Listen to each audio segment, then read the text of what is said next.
social work major, public health minor. I am a Muslim American. My cultural background is full Palestinian, part Colombian. Hi, I'm Alana Mantel. I'm a social work major here at SLU, and I am half Honduran and half Anglo-Caucasian American. Hi, my name is Blessing QB. I'm a junior here at St. Louis University. I am a public health major with a double minor in French and social work.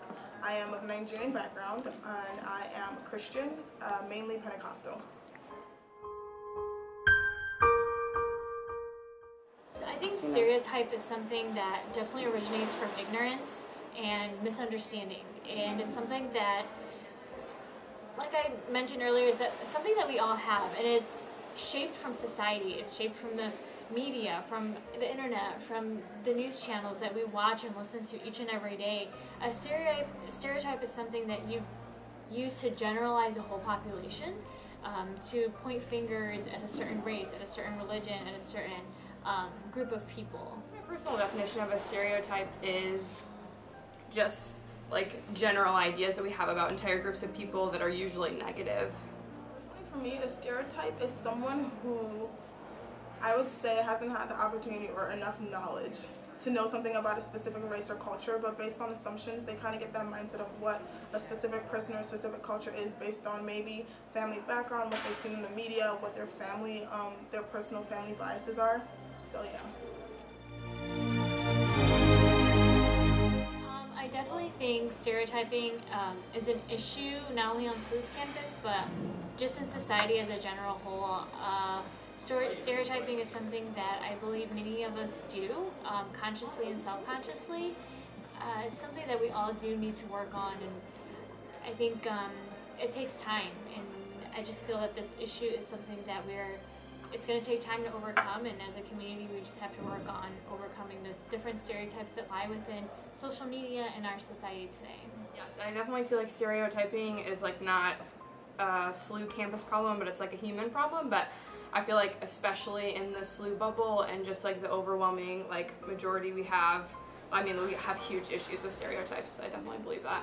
Yes, I certainly feel stereotyping is a big problem on SLU's campus. It's definitely gotten a lot better recently with everything going on in St. Louis in terms of Ferguson.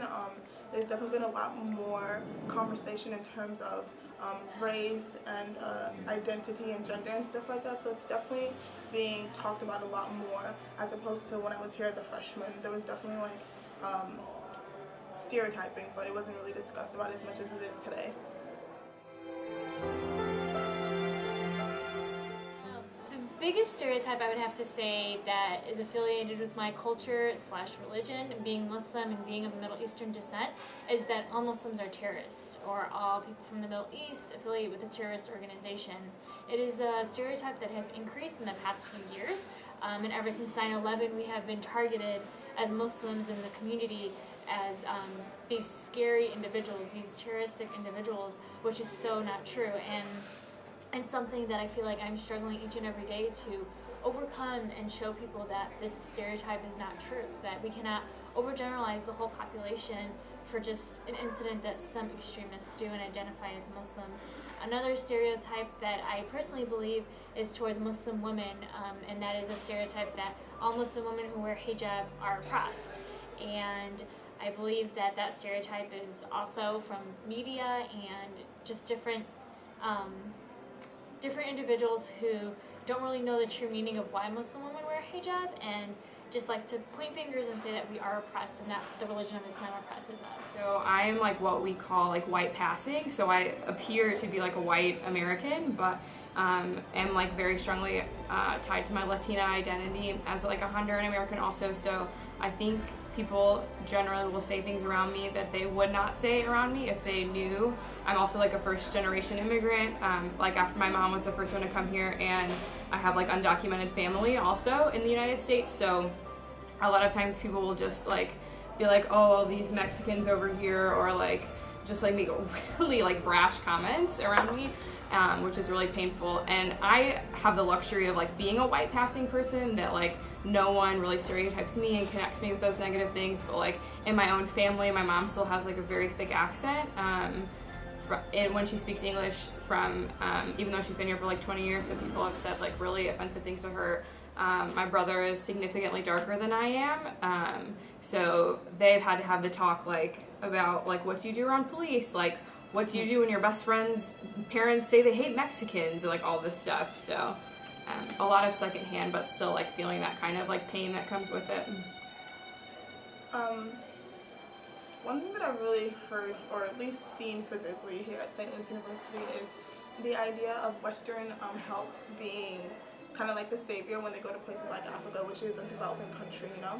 And I feel like a lot of people here still kind of pride themselves on being that savior. We're going to this country that needs help because they're backwards, they're underdeveloped, they don't know what to do for themselves, they don't have enough knowledge or experience because of the fact that they are a developing country. And I feel like although help is always nice, I mean, it's a good thing for you to go out there and kind of like provide help and provide all that knowledge that you have. And SLU is a Jesuit school that prides itself on reaching out to other communities.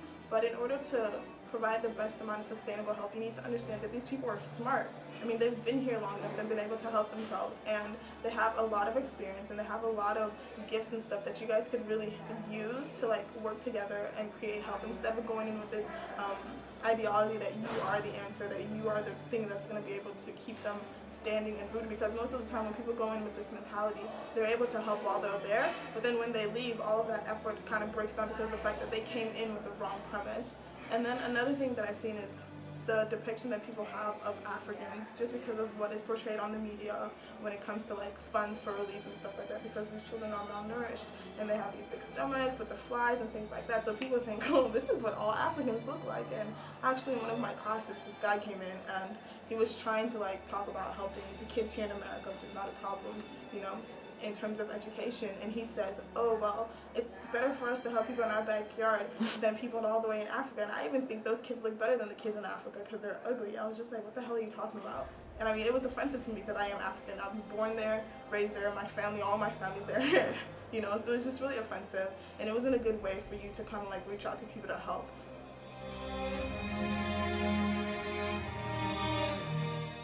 I think stereotypes are something that we all have, and as human beings, it's something that we can either teach ourselves to overcome these stereotypes that we have, or live with it each and every day with that ignorance.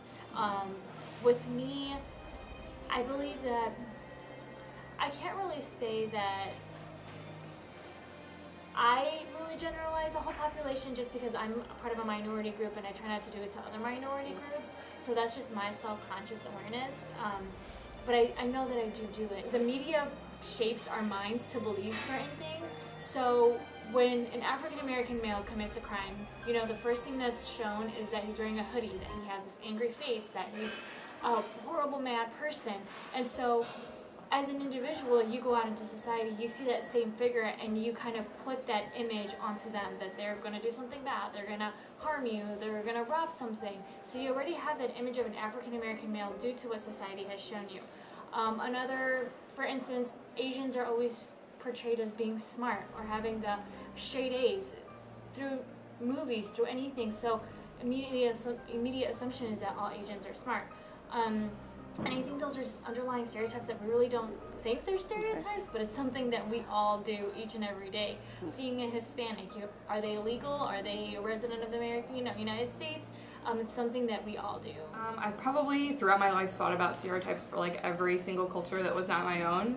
I started to kind of like what I would describe as like starting my life like trying to be anti-racist like only a few years ago. So I think just like the general stereotypes that even people have about black people that I've also like internalized or did for a long time, that people are like lazy or like naturally more violent or anything like that.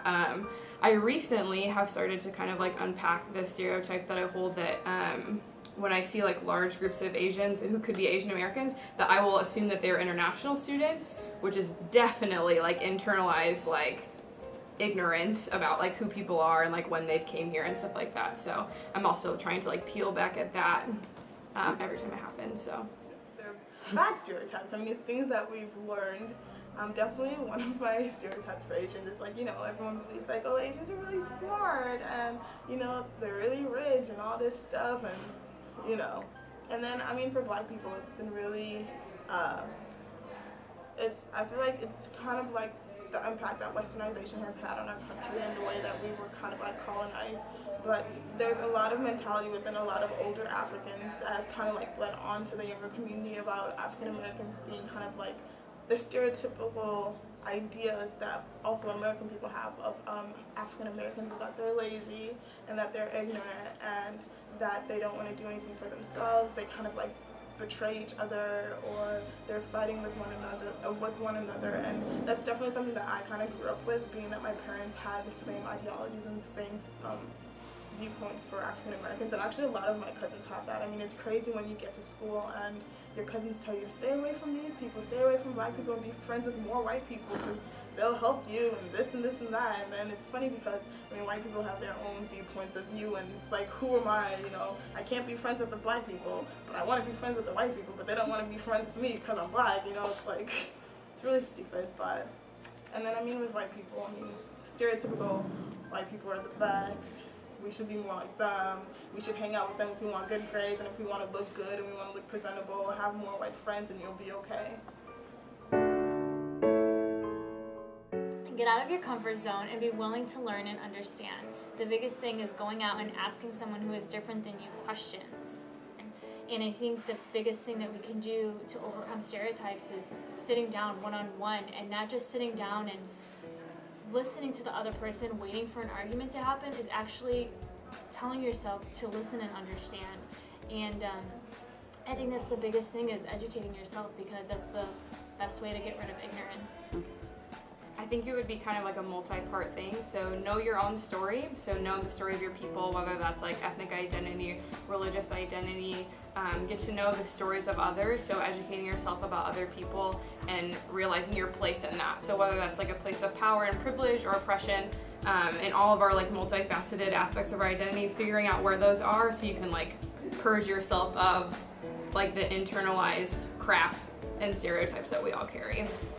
Misconceptions that we have is due to miseducation and letting the media kind of like create this image of people and sticking to that image and using that when we go out to interact with people. Because I mean, if you already have this preconceived notion of what these people are like, it kind of already alters your opportunity to kind of connect with these people before you even have the opportunity to actually get to know them or for them to like present themselves to you. So definitely educating myself and becoming a really cultural person, because there's just so much culture around these days, and being open to learning these cultures really opens your mind as a person and makes it easier for you to be able to interact with different races and cultures.